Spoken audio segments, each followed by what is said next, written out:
que você abrisse a sua Bíblia, né, no livro do Apocalipse. Gostaria que você ficasse de pé mais uma vez, assim a gente vai queimando gordura. Apocalipse capítulo 2.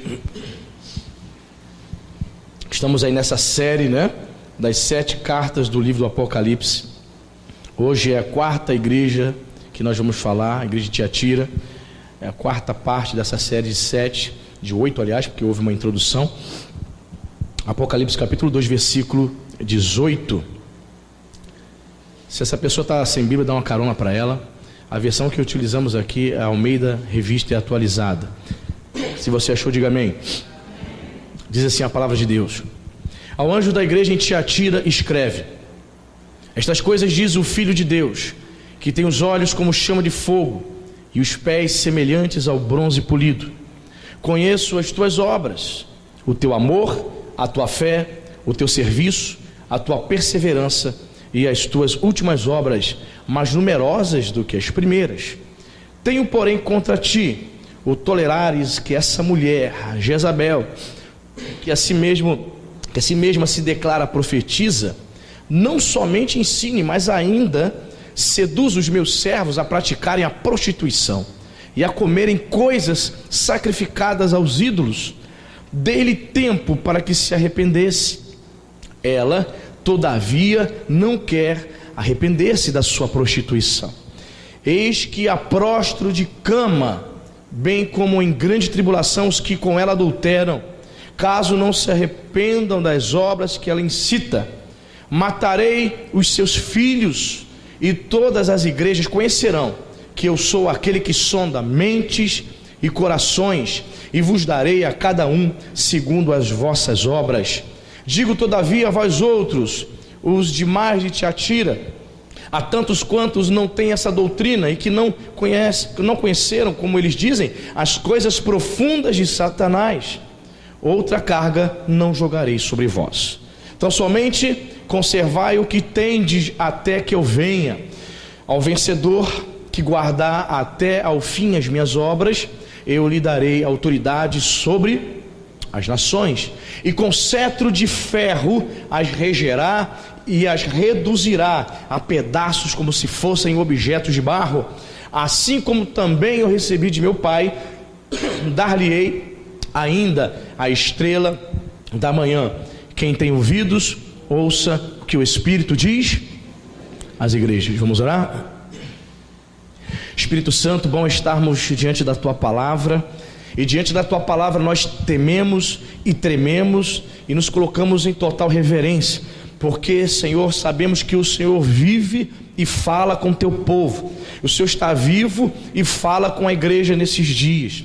Espírito Santo, precisamos ouvir a sua voz. Espírito Santo, precisamos ouvir a tua direção, Senhor, para vivermos neste mundo, meu Pai, num tempo tão difícil, os últimos dias da igreja sobre esta terra. Meu Pai, nos prepara, nos purifica. Senhor, nós não queremos ser contaminados com este mundo, mas nós queremos estar apegados a Ti, Senhor. Nos abençoe, fale conosco de maneira clara, Espírito Santo, de maneira, Senhor, que até aquela pessoa mais indouta, ela possa entender a mensagem do Evangelho. Seja conosco em nome de Jesus, amém. Amém? Você pode sentar-se? Graças a Deus. Temos aqui, irmãos, a 4ª igreja para a qual o Senhor Jesus se dirige, né? Que é a igreja de Tiatira. Tiatira, irmãos, era uma cidade que ficava a 48 quilômetros a sudeste de Pérgamo, né? Foi a outra igreja que nós falamos na semana passada. O nome Tiatira significa sacrifício perpétuo ou oferta contínua. Este é o significado da igreja de Tiatira. Tiatira era famosa pelo fato de ser um grande centro comercial de lã e de tintura, púrpura. Quando as pessoas queriam comprar lã e púrpura, as pessoas iam para essa cidade. Eu não sei quantos lembram disso. Nos anos 80, Vilar dos Teles era conhecida como a cidade do jeans. Quantos lembram disso? Porque lá vendia calças, né? Tinha muitas confecções de jeans. Acabou isso, né? Infelizmente. Pois bem, a cidade de Tiatira era famosa por conta dessas questões de roupa, tinta para fazer roupa, lã. Hoje essa cidade ainda existe, lá na Turquia, chama-se Akhisar, né? É interessante, se a carta de Esmirna foi a carta mais curta das 7, essa carta aqui de Tiatira é a carta mais longa, com maior quantidade de versículos, né? E nós vamos analisar aqui versículo por versículo o que o Senhor Jesus, qual é o recado do Senhor Jesus para nós nessa noite, amém? E diz aqui, verso 18: estas coisas diz o Filho de Deus. Vamos analisar ponto por ponto. Filho de Deus. Esse título, irmãos, Filho de Deus, aponta para, repita comigo, a divindade de Jesus, amém? O título Filho de Deus aparece em todo o Novo Testamento 46 vezes. Dessas 46, apenas uma vez, engraçado, não apenas uma vez aqui no livro do Apocalipse. Por que, pastor, esse título é importante, Filho de Deus? Você tem que entender o seguinte, primeiro ponto: o título dado a Jesus de Filho de Deus é diferente do título Filho de Deus que é dado para mim e para você. Filho de Deus, quando está se referindo a Jesus, aponta para a divindade dele. Está dizendo que ele possui a mesma essência, a mesma substância do Pai. Filho de Deus, quando está se referindo a Jesus, se refere ao fato dele ser divino. Jesus é Deus, amém, irmão? Jesus não é um ser que foi criado, não, ele é Deus, ele é criador, perfeito? Totalmente diferente. Quando se refere Filho de Deus a nós, a Bíblia vai dizer que nós somos filhos adotivos. Em nós não existe divindade, você não é Deus, eu não sou Deus, mas quando se refere a Jesus, podemos apontar para a divindade do Senhor Jesus, ok? Então ele se apresenta aqui com este título, dizendo: olha, eu sou Deus, não sou qualquer um não, ok? Ele diz: quem tem os olhos como chamas de fogo. O que significa isso, pastor? Enfatiza aqui a onisciência, aquele que enxerga a alma das pessoas, aquele que tudo vê, aquele que tudo sabe. Deus conhece todos os teus pensamentos, o Senhor sabe qual é a motivação do teu coração, amém? Deus sabe se você está aqui à força ou te forçar a vir aqui, se você está aqui de boa vontade, se você está aqui nessa noite de má vontade. Deus conhece mentes e corações, Ele é onisciente. Todos nós, se todos nós começarmos a orar aqui, se todas as igrejas do mundo começarem a orar simultaneamente, Ele é onisciente, Ele conhece, Ele consegue entender, consegue responder cada oração, consegue ouvir cada oração individualmente, amém? Chamas de fogo, fala sobre isso, fala sobre a onisciência do nosso Senhor Jesus Cristo, amém? Outro detalhe é que Ele se apresenta como aquele que tem os pés semelhantes ao bronze polido, ok? A maioria dos estudiosos dizem que é uma referência à firmeza que há em Cristo Jesus, no Messias de Israel, para o julgamento. Ou seja, ele está se apresentando: eu sou aquele que julga, eu sou o juiz. Muitas pessoas falam assim: se Jesus voltar novamente, ele vai ser morto de novo. Vai não, irmão, sabe por quê? Porque ele virá em glória, amém, irmão? Ele não vem como um bebê, ele vem como juiz para julgar a humanidade. Ele vem para reinar, ele vem como rei, amém? Bendito seja o nome do Senhor. Então ele se apresenta aqui com esses 3 títulos: Filho de Deus, destacando a sua divindade; olhos como chama de fogo, destacando a sua onisciência; pés semelhantes ao bronze polido, destacando o fato dele julgar. Verso 19, olha o que ele diz para a igreja de Tiatira, irmãos: conheço as tuas obras. Que interessante, né, irmão? Jesus se apresenta para ele: eu conheço as tuas obras. Não diz aqui que Jesus conhecia: olha, eu conheço a tua igreja lá, o templo, é bonita a beça, hein? De granito, conforto total, várias salinhas da geração vida, muito bacana, vários instrumentos bacanas. Eu conheço os instrumentos, eu conheço aí os crentes daí, eu conheço os seus cultos, são bastante animados, eu conheço os sermões dos seus pastores. Não, Jesus diz apenas: eu conheço as tuas obras. E ele vai dizer: o teu amor, a tua fé e o teu serviço. Olha o que Jesus conhece a nosso respeito: o nosso amor. Você é uma pessoa que ama. Você se acha uma pessoa amorosa, sim ou não? Talvez se eu dissesse: você se acha uma pessoa carinhosa? Aí você vai dizer: eu me acho que eu sou uma pessoa carinhosa, sou muito carinhoso com os meus filhos, com meu esposo, com a minha esposa, né? A minha mãe, ela tem alguns hábitos, né? Eu costumava às vezes chegar perto dela e assim: mãe, me dá um carinho, me dá um beijo. Ela: Salma que reza. O que foi? Ela: sai menino, tá calor.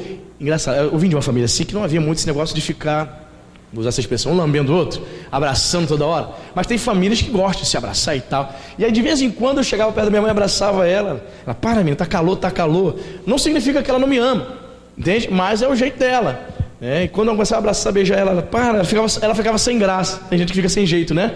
Quando começa a receber carinho. Não é desse carinho que está falando aqui, desse amor, não. Ele está falando de amor a Deus. Conheço o teu amor, sei que você me ama. Que declaração, não é, irmão? Igreja de Tiatira, eu sei que vocês me amam. Eu conheço a fé de vocês. Vocês são pessoas que acreditam, que confiam em mim. Eu conheço. Jesus está elogiando aqui a igreja, meus irmãos, nesse primeiro momento. Eu conheço o amor de vocês. Vocês têm amado bastante o próximo, que bom. Tem falado do amor de Deus, tem ajudado as pessoas. É uma igreja que amava, irmão. E veja o que diz o versículo aqui, ó. Conheço as tuas obras, o teu amor, a tua fé, o teu serviço, a tua perseverança e as tuas últimas obras, mais numerosas do que as... Olha só, com o passar dos anos, essa igreja de Tiatira não era uma igreja que estava esfriando, não. Pelo contrário, estava aumentando o seu... Olha, era um caso raro, irmão. Porque Jesus vai dizer que nos últimos dias o amor de muitos se esfriaria. O que nós vemos hoje, o amor de muitos se esfriando. O amor de muitos se esfriando por Jesus... E o amor de muitos se esfriando em relação ao próximo, não é isso? Essa igreja não. Interessante, né? Jesus fala, as obras que vocês estavam praticando de amor e de fé são mais numerosas do que anos atrás. Vocês estão evoluindo, que maravilha. Você queria receber um elogio desse de Jesus, irmãos? Já pensou, Jesus aparece para você na sua oração, materializado, meu filho, minha filha Esther, a tua fé, você está bombando, está melhor do que no ano passado. Olha, o seu amor por mim, parabéns. Você tem crescido no seu amor por mim. E no serviço, o terceiro ponto é o serviço, né? No serviço, trabalhando em prol do reino. Está trabalhando mais do que há 5 anos atrás. Que interessante, né, irmãos? Jesus estava elogiando a igreja. Talvez o teu caso seja o contrário. Talvez você esteja aqui e você fazia muito para Jesus, hoje faz nada. Está descansando, light. Estou aguardando Jesus voltar, pastor. Não quero fazer nada em prol do reino. Eu quero esperar Jesus voltar de camarote, de cadeira. Sentei para ver isso, como nos grandes filmes no cinema. Será, querido, que a tua fé, o teu amor e o teu serviço em prol do reino aumentou como da igreja de Tiatira? Ou tem diminuído? Ou está estagnado? Essa igreja aqui foi elogiada, irmão. A minha oração é que o meu amor, eu individualmente, eu oro para que o meu amor por Cristo, o meu serviço aumente. É um tipo de oração que tem que ser incluído no teu rol de oração, ali na tua lista, meu irmão. Senhor, eu quero crescer em fé. Senhor, eu quero que o meu amor por ti seja maior do que há 5 anos atrás, do que há 10 anos atrás. Senhor, eu quero servir ao Senhor mais do que no passado. Às vezes você está aqui e você está parado. Aí você diz, não, pastor, eu estou parado porque fulana fez isso comigo, porque Beltrano fez aquilo comigo, porque o pastor faz isso. Irmãos, quando a gente quer servir a Deus, nada e nem ninguém pode nos impedir, irmão. Você entende isso? Nada e nem ninguém pode nos impedir de servir a Deus. Então, essa igreja aqui é elogiada por conta disso. Amor, fé e serviço não haviam diminuído, pelo contrário, haviam aumentado. Muito bem. Aí, querido, vem agora a censura, né? Agora segurem nas cadeiras, aperta os cintos aí. Apertou? Jesus vai dizer para eles: tenho, porém, contra ti o tolerares que essa mulher aí, ó, Jezabel, que a si mesmo se declara, profetiza, não somente ensine, mas ainda seduza os meus servos a praticarem a prostituição e a comerem coisas sacrificadas aos ídolos. Meu Deus do céu. Meus irmãos, havia uma mulher nessa igreja de influência, uma mulher poderosa nessa igreja, estava influenciando os homens desta igreja, e era chamada aqui de Jezabel, possivelmente um nome simbólico, né, para remeter a Jezabel lá do Antigo Testamento, lembra? Que induziu, a mulher de Acabe, do rei Acabe, que induziu Israel a cometer idolatria.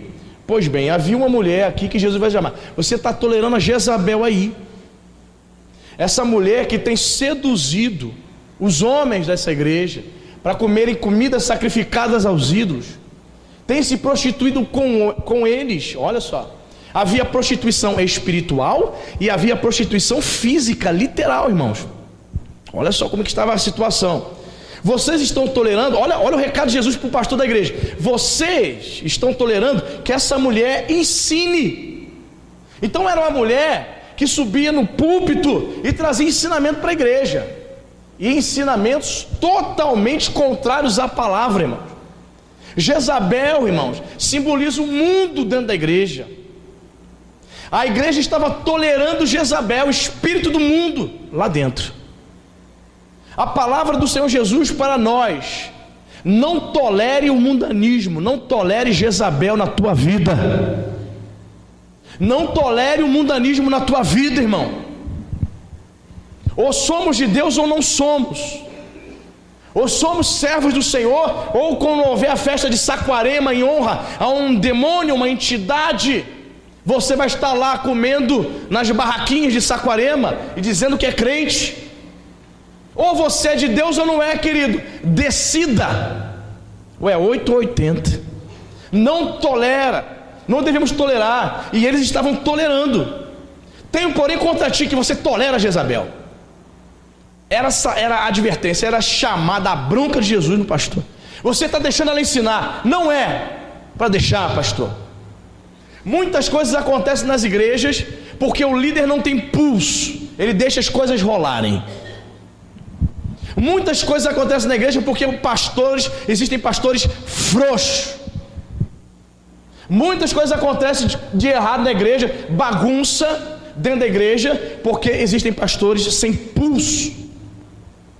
E em determinadas situações você precisa ter pulso, senão descamba, senão racham a igreja, fecham a igreja literalmente, trazem problemas.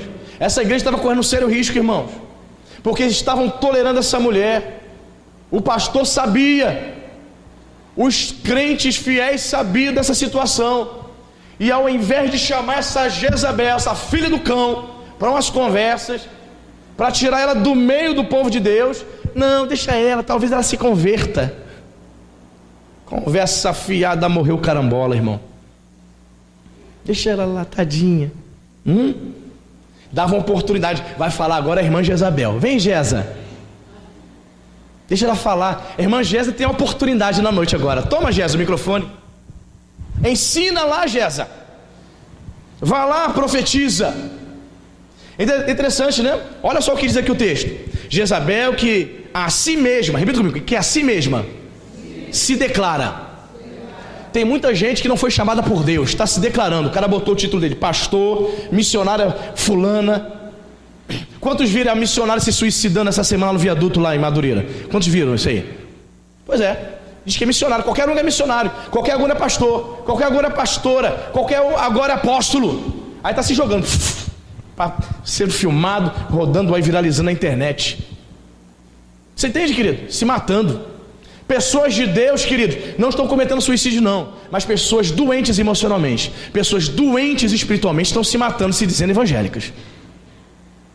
Doentes estão se matando. Pessoas problemáticas, sem Deus nas suas vidas, estão se matando sim, dentro das igrejas. Agora, a pessoa cheia do Espírito Santo, ela está dando testemunho, ela está vivendo a fé, meu irmão. Essa palavra aqui não é brincadeira, não é mentirosa.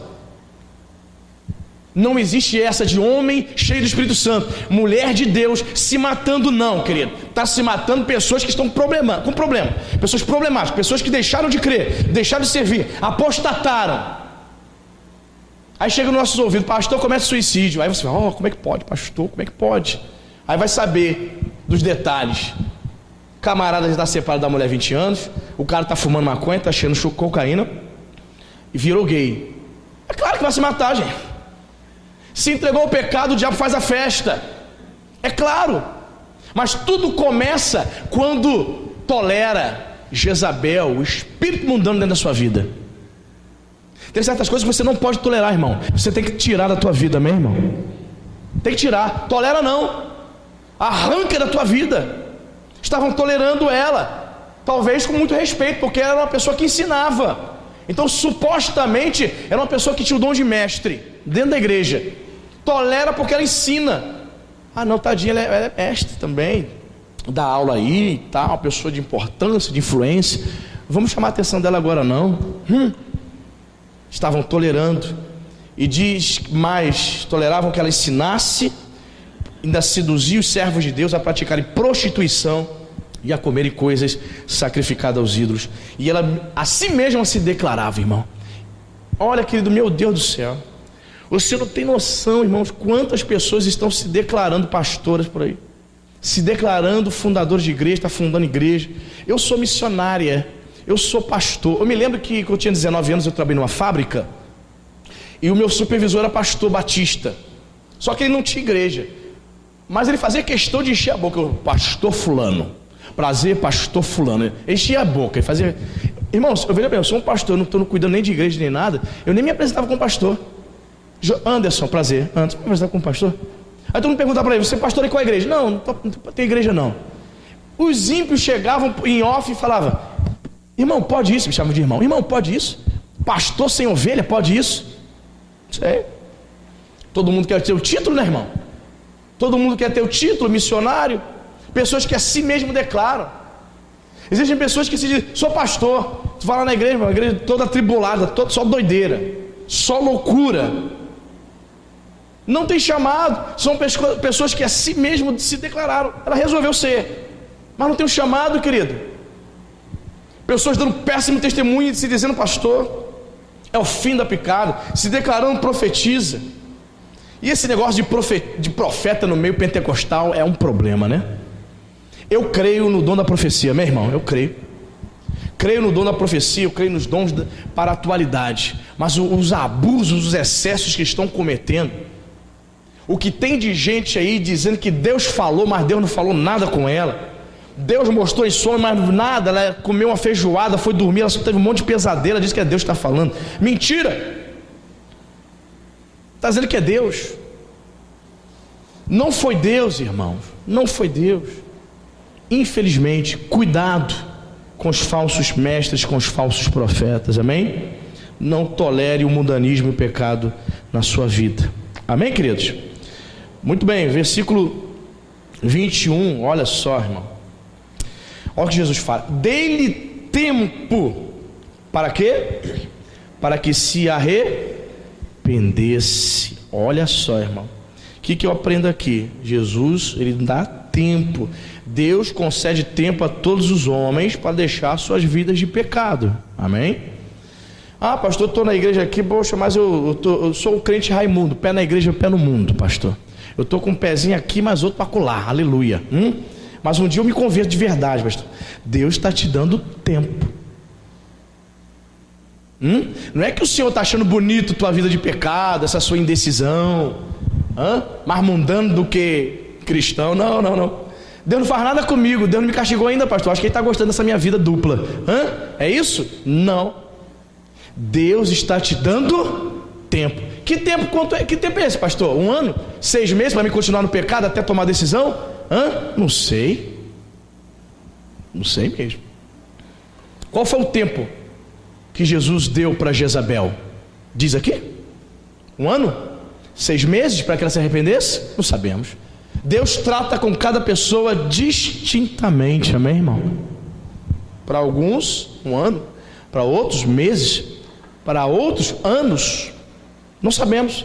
Mas o que você tem que entender é que até a paciência de Deus tem uma hora, o tempo acaba.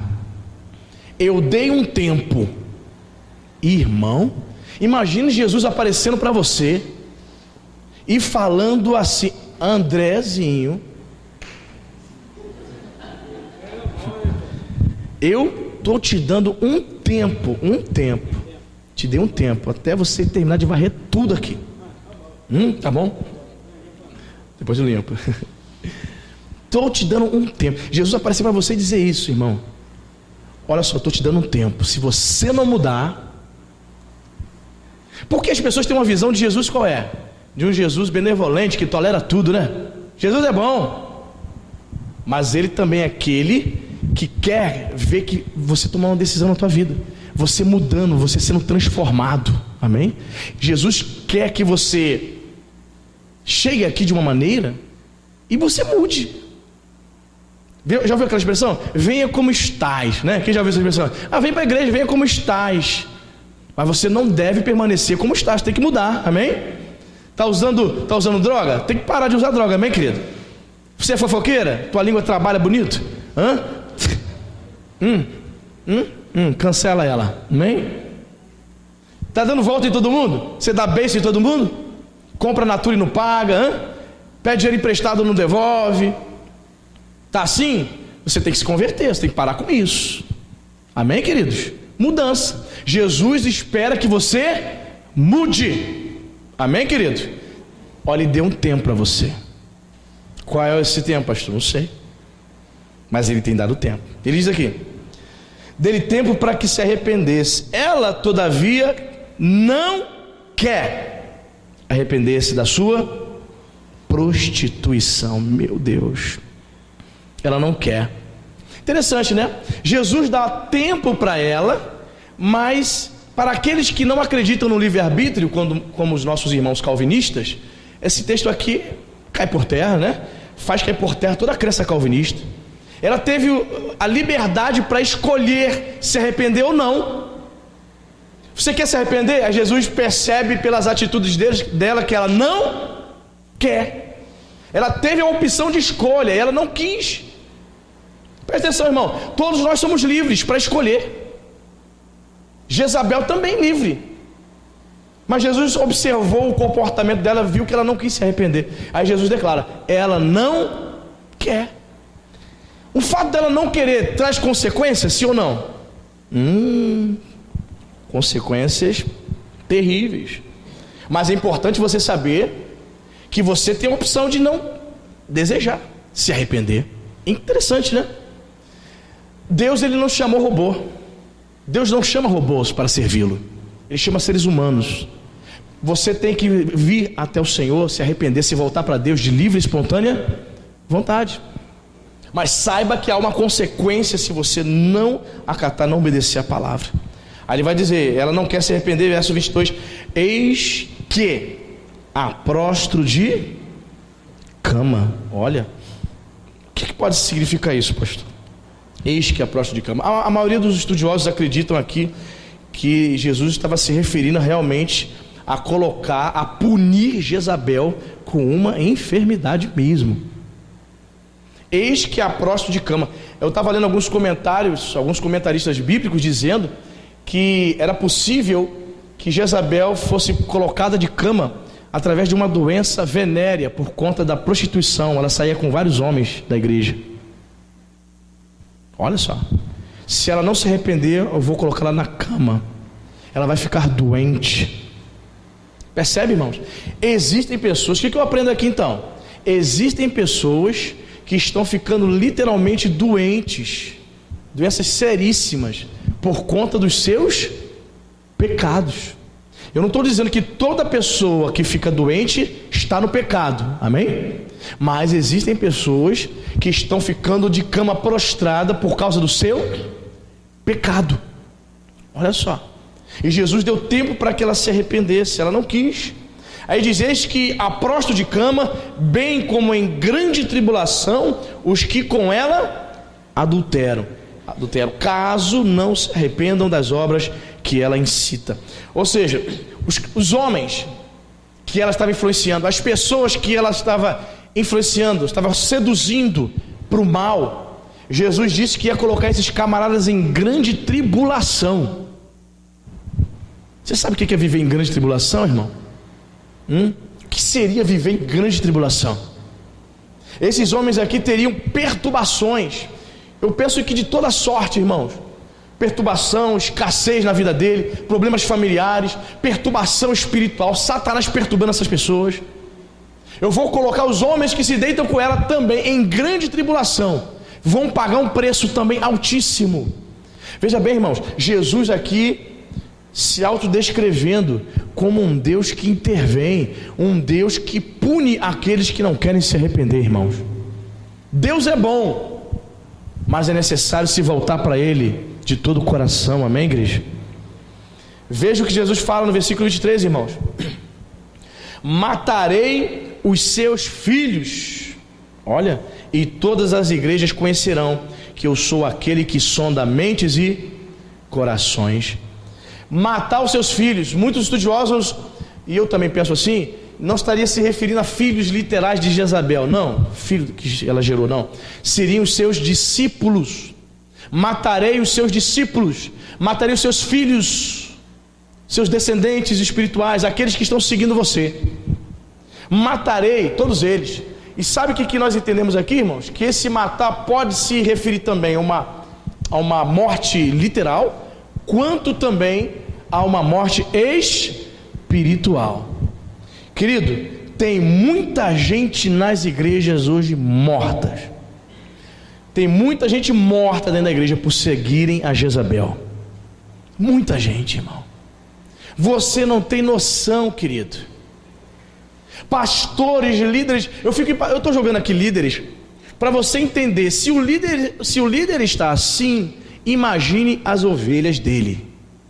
Pastores envolvidos em agiotagem, pastores envolvidos em jogatina, pastores pastoreando no domingo e na terça, quinta-feira no templo da maçonaria, se prostrando diante do Satanás, do Beelzebu. Percebe, querido? Estão mortos espiritualmente, estão mortos, não tem mais comunhão com Deus, estão distantes do Senhor. Se eles estão assim, imagine o povo dele. Você está entendendo, irmão? Se esses líderes estão assim, imagine a igreja. Pessoas mortas. Existem igrejas que são verdadeiros cemitérios espirituais, irmãos. Acontece muitas coisas na igreja, mas o povo está morto. Um povo que não ora, um povo que não teme a Deus, um povo que não se prostra, não se rende diante do Deus vivo. Muita gente morta. Eu vou matar os seus filhos. Todos os discípulos de Jezabel, todo mundo ali que comprou, que se apegou à doutrina que ela estava ensinando, vai morrer espiritualmente. Irmãos, que palavra forte é essa, irmão? Havia uma igreja ali, um grupo de pessoas que estavam morrendo espiritualmente. Como se caracteriza uma pessoa morta espiritualmente? Como é que você acha que se comporta uma pessoa que se diz crente, mas ela está morta espiritualmente? Como é que se comporta? Em primeiro lugar, ela não tem comunhão com Deus, ela ignora a oração, não ora. Como é que está a tua vida? Você tem orado? Se você está aqui, você não tem vida de oração, você não é crente. Eu creio que você possa vir a ser, mas você ainda não é. Você não se alimenta da palavra. Passa uma semana e você não abre a sua Bíblia na sua casa. Posso ser forte agora? Você não é crente. Eu estou aqui para falar a verdade, irmão. Ou você se volta para Deus, ou você vai ficar enganado até quando? Você não é crente, irmãos. Jesus vai dizer, nem só de pão viverá o homem, mas de toda a palavra que sai da boca de Deus. De toda a palavra. Se você não consegue ficar um dia sem se alimentar, sem tomar café, sem almoçar, sem jantar, mas você consegue ficar uma semana sem abrir as escrituras, você está morto. Esqueceu de enterrar. Ou vivemos a fé, ou, querido, vamos brincar de ser crentes até quando? Você entende, irmão? Por que Jesus chegou para a igreja e trouxe essa repreensão? Porque essas pessoas estavam brincando de serem crentes. Você entende? Estavam brincando, não conheciam o Senhor. Quem conhece o Senhor diariamente vai se prostrar diante dele, irmãos. Certo missionário, se eu estou equivocado, Hudson Taylor, ele leu a Bíblia toda na vida dele 200 vezes. Tem crente aqui que nunca leu a Bíblia, sequer nem o Novo Testamento, 15 anos de crente, 20 anos, pelo amor de Deus. Meu Deus. Dessas 200 vezes que Hudson Taylor leu as Escrituras, 100 vezes foi de joelhos.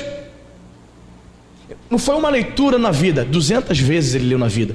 Das 200 vezes, 100 vezes foi lendo as Escrituras de joelhos, em total reverência, em total rendição ao Deus vivo. Já experimentou ler as Escrituras de joelhos, irmãos?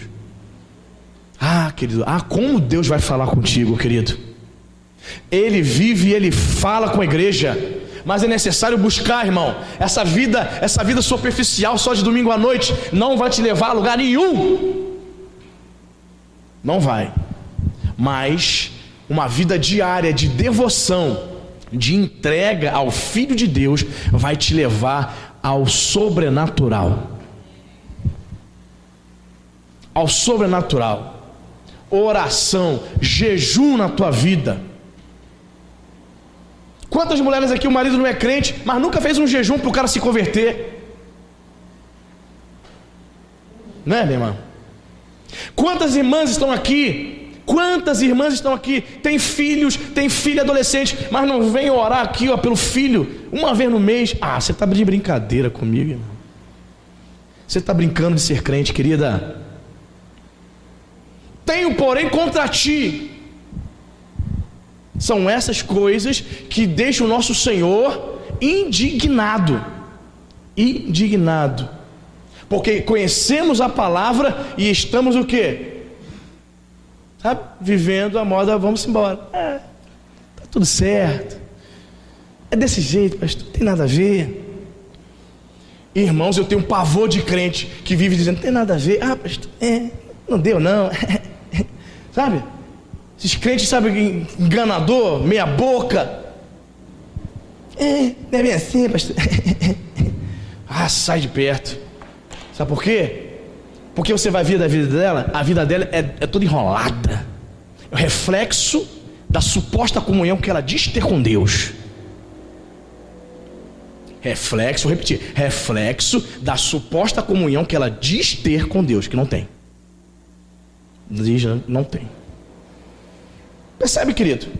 Será que realmente estamos vivendo a fé? Será que estamos vivos espiritualmente ou já morremos? Matarei os teus filhos, discípulos de Jezabel que morreram dentro da igreja, morreram espiritualmente dentro da igreja. Ele diz mais: matarei os teus filhos e todas as igrejas conhecerão que sou aquele que sonda mentes e corações, e vos darei a cada um segundo as vossas obras. Olha, interessante, né? Verso 24, ele vai dizer: digo todavia a vós outros, os demais de Tiatira, há tantos quantos não têm essa doutrina e que não conheceram, como eles dizem, as coisas profundas de Satanás. Outra carga não jogarei sobre vós. Olha só que interessante. Agora Jesus se dirige para os crentes fiéis. Tinha naquela igreja crente fiel? Tinha. Graças a Deus tinha. Tinha crente fiel lá? Tinha, querido. Aí ele se dirige, ó: todavia a vós outros, os demais de Tiatira, há tantos quantos não têm essa doutrina, não seguiram Jezabel, não toleraram o pecado dela, não a conheceram, como eles dizem, as coisas profundas de Satanás. Agora, irmãos, no meio evangélico tem uns modismos aí, sempre de tempos em tempos, né?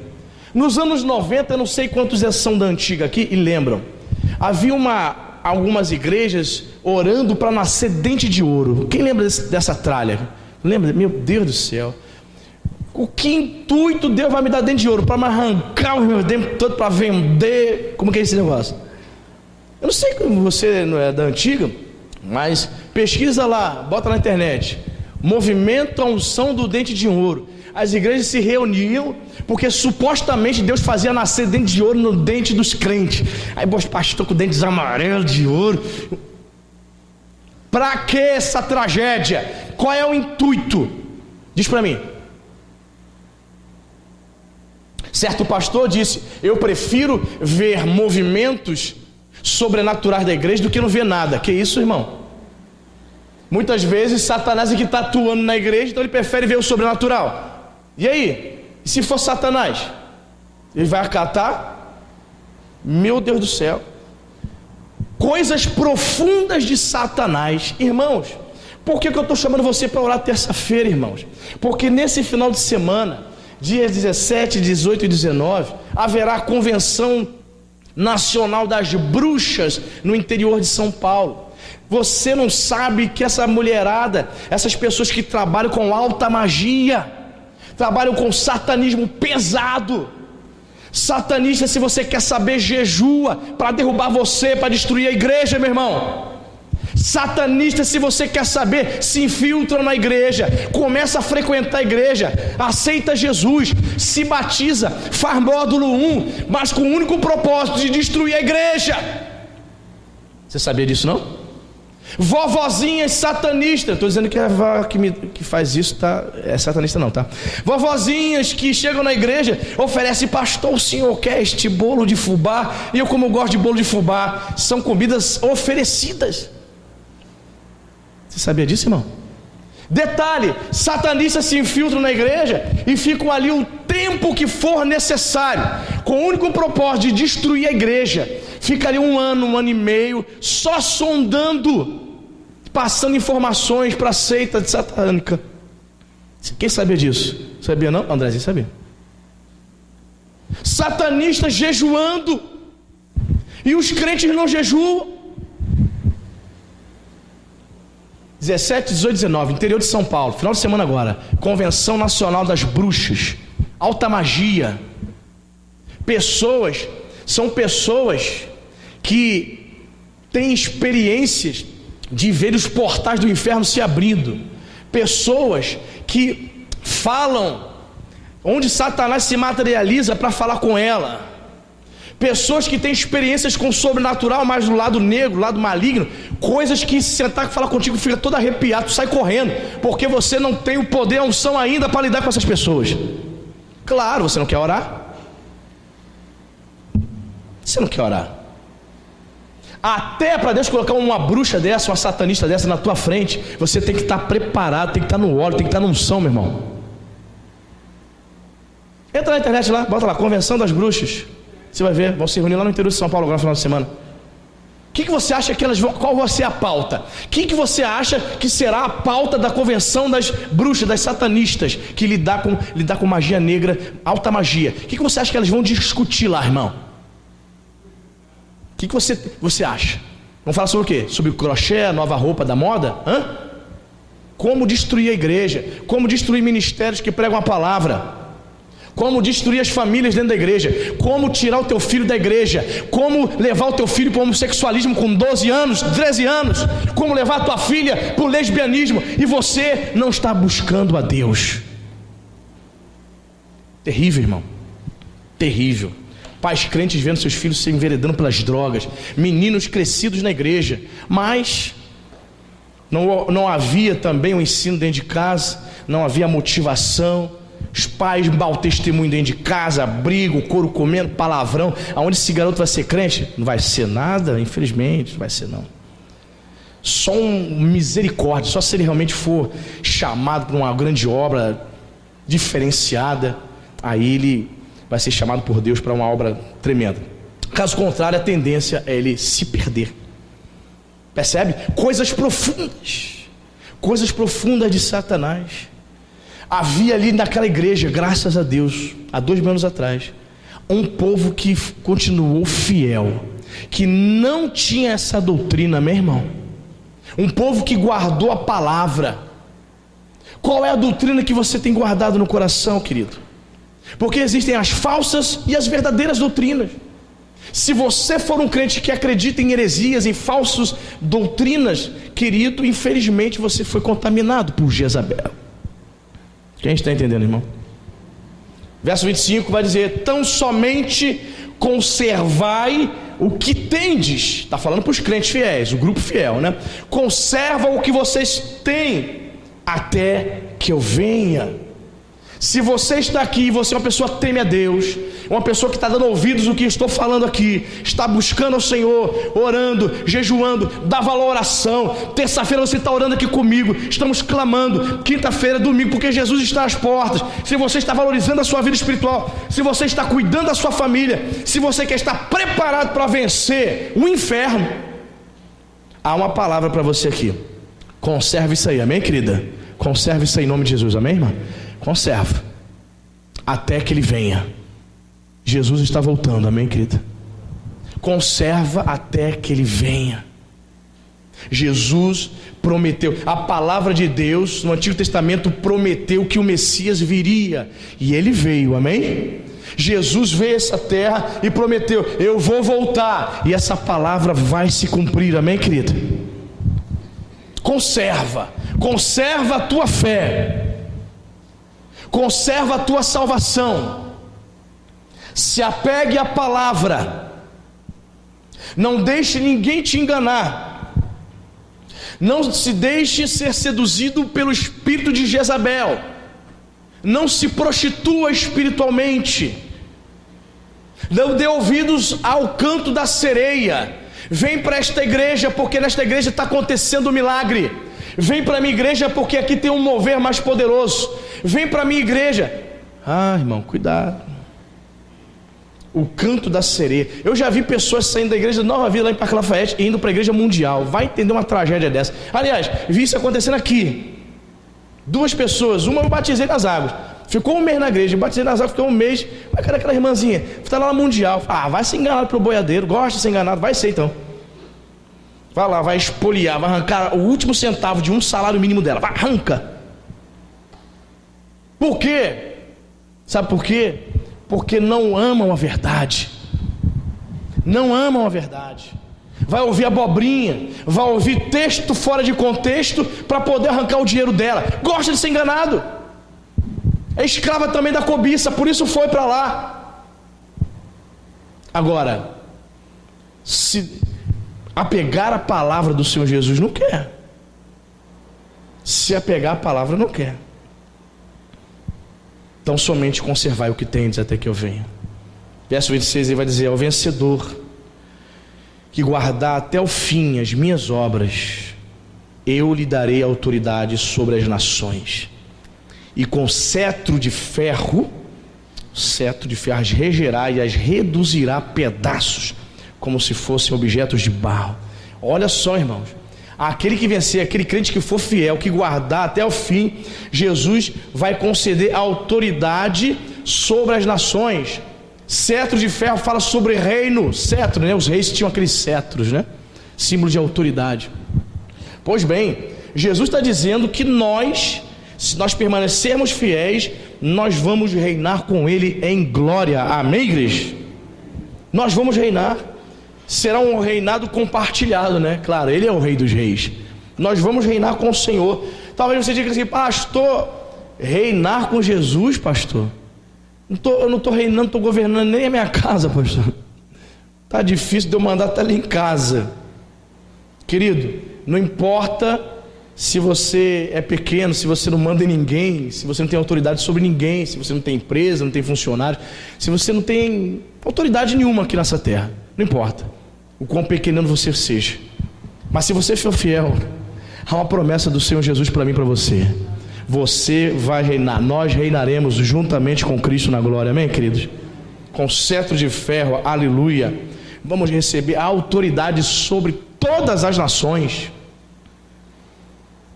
Pastor, não consigo acreditar num negócio desse não. Eu vou reinar com Jesus.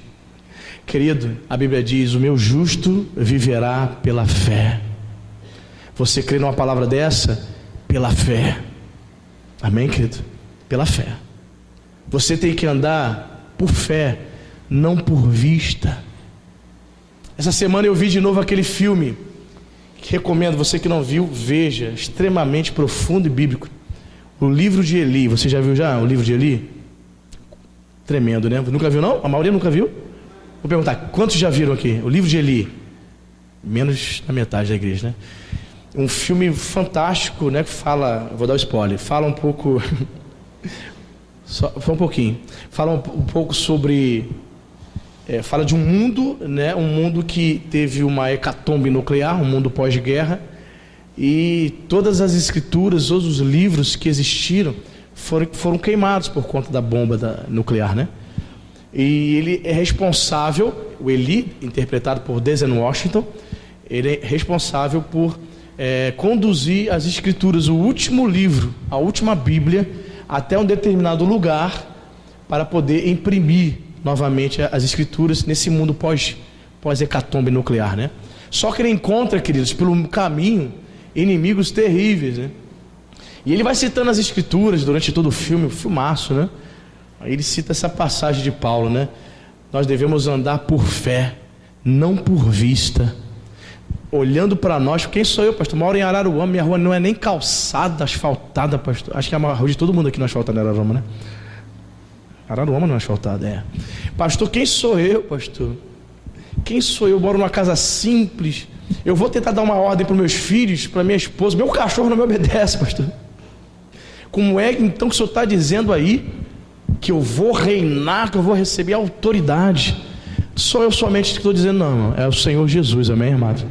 Você precisa crer nessa palavra. E o justo vive pela fé, amém? E ele diz mais aqui, verso 28: assim como também recebi de meu Pai, dar-lhe-ei a estrela da manhã. A estrela da manhã é o símbolo do próprio Senhor Jesus, né? Que anuncia o início de um novo dia, de uma nova era, por conta de você estar reinando, né? De nós estarmos reinando com Cristo. Fala sobre a eternidade juntamente com Ele. E ele termina a sua epístola, a sua carta para a igreja de Tiatira, dizendo: quem tem ouvidos, ouça o que o Espírito diz às igrejas. O Espírito Santo está falando com o seu povo. Percebo que poucos estão dando ouvidos. Poucos. Refiro-me a nesta igreja aqui a qual pastorei. Infelizmente, poucos estão dando ouvidos. Mas os poucos que estão dando ouvidos estão crescendo, estão frutificando. Alguns ainda estão resistentes. Mas eu vou continuar pregando, amém? Eu vou continuar ensinando, porque quem transforma não é o pastor Anderson, é o Deus que o pastor Anderson serve, amém? A minha missão é só transmitir a mensagem dele. Quem vai fazer a obra na tua vida, no teu marido, no teu filho, é o Espírito Santo, amém, querida? Então eu não vou perder noite de sono, não vou deixar de dormir, se você, ouvindo domingo após domingo, anos a fio aqui nesta igreja, você não muda. Mas a minha missão estou cumprindo. Quem tem ouvidos, ouça. Ouvidos espirituais que ele está se referindo aqui. Jesus é a estrela da manhã, e ele é o único digno de ser seguido e obedecido. Amém, igreja?